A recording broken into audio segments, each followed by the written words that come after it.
No ano, tudo bem com vocês? Então vamos lá para a nossa aula de artes, uma revisão do primeiro bimestre. No primeiro bimestre nós falamos sobre isso mesmo, as vanguardas europeias. E o que foi a vanguarda europeia? Então vamos falar a palavra vanguarda. Vanguarda vem do francês avant-garde e quer dizer guarda avançado, ou aquele que está à frente. E justamente era isso a proposta das vanguardas europeias. Ela foi o início inovador lá do século XX de um novo início, um novo recomeço. Vamos esquecer o passado e vamos agora avante, fazer com que essa arte possa ser realmente diferenciada. Então os artistas, eles querem o quê? Eles querem esquecer, como eu disse para vocês, totalmente o passado e lançar um olhar para frente, um olhar amplo, né? Olhar a arte como o movimento estava acontecendo. A gente não pode esquecer que nós estamos falando aí de uma época em guerras, né? Em revoluções, então o homem também queria estar à frente desse momento. Então, como nasce, né, a vanguarda? Ela nasce como um movimento de unificação visual ou estética. Cada artista, então, ele trafega por caminhos que ele considera mais importante, né, que ele se identifica mais. E o primeiro movimento, né, que nós temos é o fauvismo, né, ou selvagens, ou cores selvagens, que diz o fauvismo. Bom, como eram essas cores? Como vocês estão vendo na tela, essas cores, elas eram intensas, né? Nós podemos ver aqui nessa primeira obra a intensidade, né, desse artista, dessas obras. A gente pode ver a cor, né?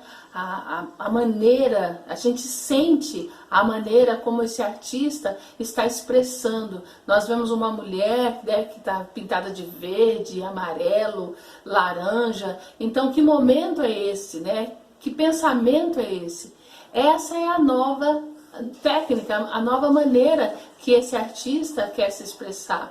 E quando a gente olha, é um olhar despreocupado da figura humana. É uma maneira de olhar, um olhar livre. Né? Nós temos aí uma pintura, como vocês viram anteriormente, de uma mulher pintada de verde, amarelo. É uma maneira de se expressar. O artista se sente livre, o artista se sente pronto para poder expressar o seu sentimento através da obra. E quais são os dois principais artistas desse momento? Nós temos Henrique Matisse e André Darian. E o cubismo? O que é o cubismo, gente? O cubismo é um estilo muito conhecido por causa de quem? Ele mesmo, Pablo Picasso, né? O artista, ele inovou neste movimento.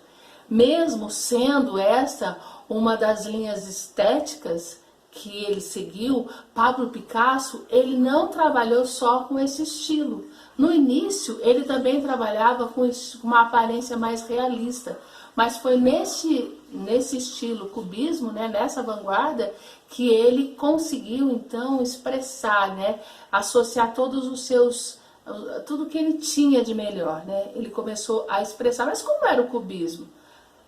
Eu vou mostrar para vocês uma ideia de mais ou menos como era o cubismo. O cubismo é uma geometrização, distorção de perspectiva, sobreposição e desconstrução de planos, né? Pablo Picasso e Braque são os principais representantes. Então nessa obra, observe essa obra aqui. Nessa obra nós temos o que? Uma desconstrução. Aí nós podemos analisar de que forma. É como se nós estivéssemos vendo essa pessoa, essa mulher, de dentro para fora. Uma desconstrução da realidade. Como se eu pudesse entender as angústias que essa mulher estava sentindo por dentro. Então, o cubismo, ele vem com essa pegada, né? Ela é a vanguarda, digamos, mais interessante que eu acho. Eu gosto muito. É uma maneira de distorcer. Cubismo é ver a arte em pedaços, em cubos, né? E aí a gente consegue entender o pensamento do artista. Aí nós temos dentro das vanguardas o expressionismo. O que é o expressionismo?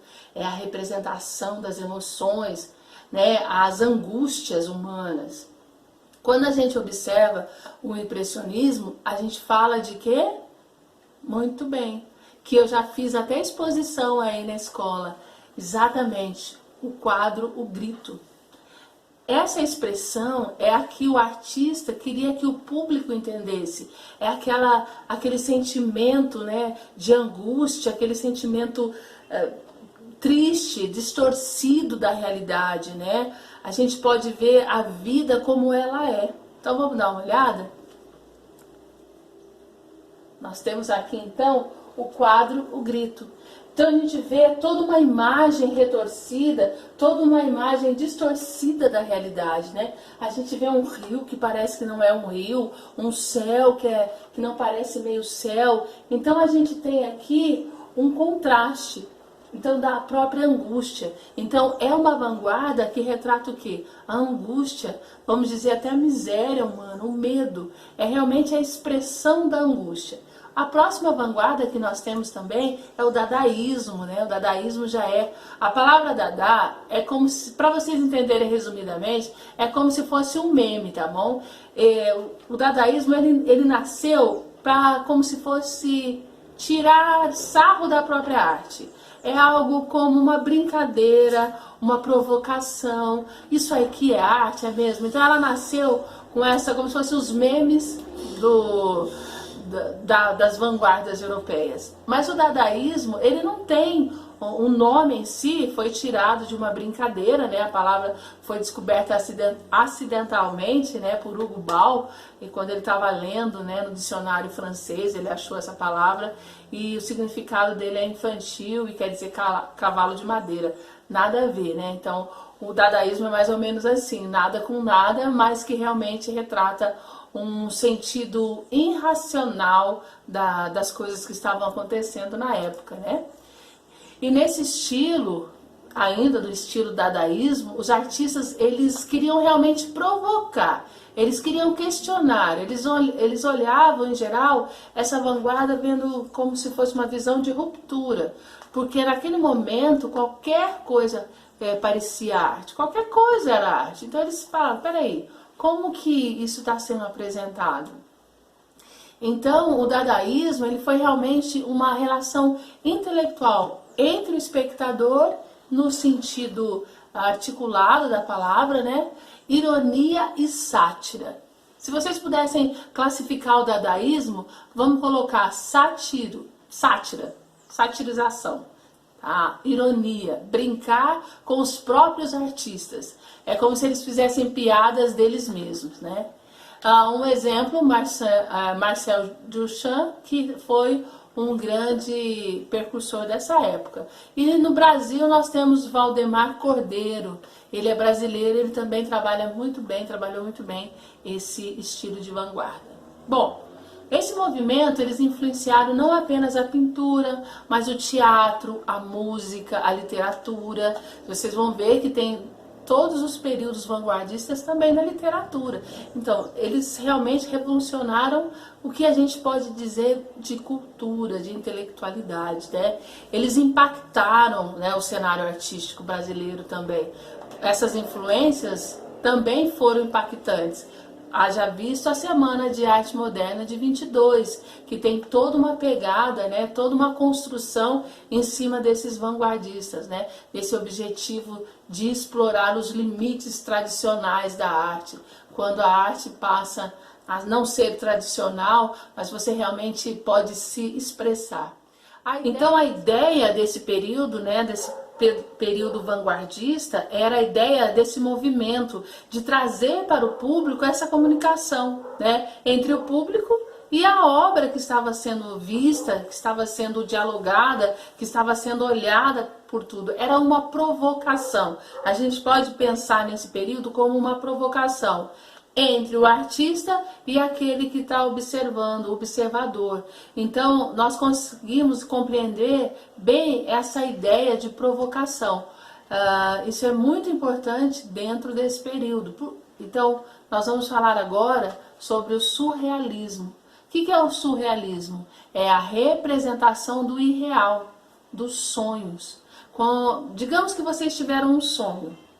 Imagina, vocês tiveram um sonho e vocês estão sonhando com dragões, pegando princesas e vindo uma mão, pegando essa pessoa, enfim, aquele sonho mesmo, bem difícil. Então, isso o artista transformava em obras, em arte.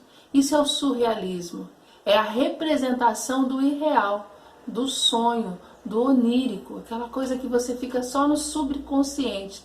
Então, quando a gente fala de surrealismo, nós falamos do subconsciente, de trazer materializar os sonhos, materializar as nossas ilusões. Dois grandes artistas dessa época, o grande Salvador Dalí e também Magritte. Nós temos essas duas obras aqui desses artistas, né?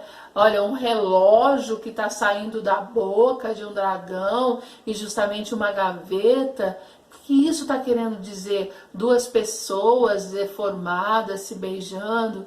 Então é o sonho, é o irreal, é você começar a pensar em possibilidades. Isso a gente chama de surrealismo. Outros exemplos que nós temos também de artistas surreais são o Kandinsky e o Mondrian, tá bom? Ambos trabalhavam com a forma geométrica, com as cores, utilizando equilíbrio entre as cores e a maneira. Eles mostravam, eles direcionavam para o observador aonde eles queriam que o observador colocasse o seu olhar. Eles falavam verdadeiramente para onde esse olhar deveria ser observado, né? Então os eixos, as preposições, os eixos direcionais, tudo isso fazia com que os observadores, aquele que estava observando a obra, pudesse saber o que iria encontrar. E temos o abstracionismo, essa estética desassociada das figuras reais, com a expressão de harmonia e emoções. Então nesse estilo, né, nós encontramos elementos compositivos de harmonia, né, de uma harmonização. Essa obra, ela tem como ponto as linhas, os planos, as formas, a textura e o sombreamento. Esses são os aspectos de todos os artistas se utilizam, mas desassociado do real, do que realmente vemos. Não é algo que você consegue dizer, é uma silhueta humana, é uma árvore, é um exemplo, tá bom? Ele é desassociado do real, ele distorce, né? Ele se distancia, ele fica longe desses outros estilos. Aqui nós estamos aqui para vocês verem, né? Mondrian, tá vendo? Eles nos levam a interpretar as obras da maneira que ele está pensando. Tá? Aqui nós temos duas obras do abstracionismo. Gente, é isso. Espero que vocês tenham entendido a aula, espero que eu tenha sido clara o suficiente, né, para a gente relembrar esse primeiro bimestre aí. E qualquer coisa nós estamos aí, o que vocês precisarem, tá bem? Saúde e paz para vocês, um abraço e até a nossa próxima aula.